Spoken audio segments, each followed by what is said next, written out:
The claim that nobody should ever eat fast food is an easy claim to make when groceries are affordable to you.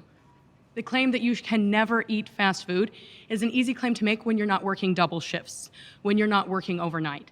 The reality is, the reason why people eat fast food is not just because they like it, it's because their lifestyle doesn't lend to the ability to spend time either purchasing expensive, healthy food or preparing the food themselves. Because time is such a constraint in modern society.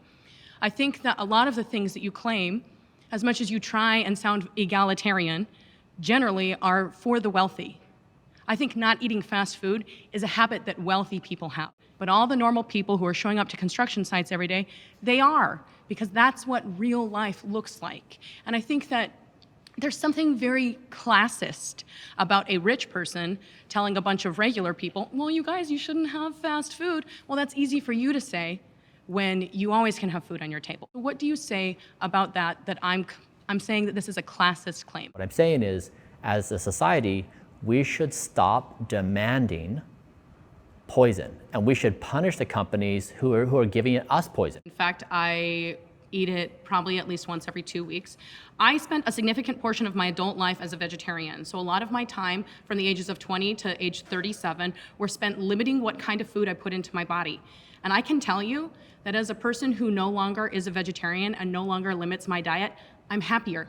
When I'm not constantly thinking about food all the time, I am more satisfied in my existence. I think encouraging people to spend a significant portion of their time being stressed about their diet is actually counterintuitive to what you claim to be a proponent for, which is life.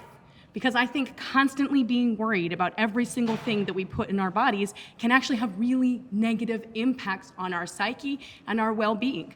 And as a person who, again, spent 17 years reading the ingredients of everything, poring over what was in a package that I was eating, I can tell you that the freedom that I feel not having to think about that is actually wonderful. And do I like fast food? Hell yeah, I do. I think that moderation is an important part of life. So not only do I think that there's like a classist part of this, I also think there's an enjoyment part of this. And in some ways, I know that you've been told by other people that you don't live your life, and I kind of agree. I think you spend most of your life being worried about a lot of things. You wake up in the morning being worried about what you put in your body, you puree your food and eat it like a baby, and people don't want to do that. You know what I do want to do though? Sometimes eat a freaking chicken sandwich from the drive-thru. I just think thinking about your food all the time is negative.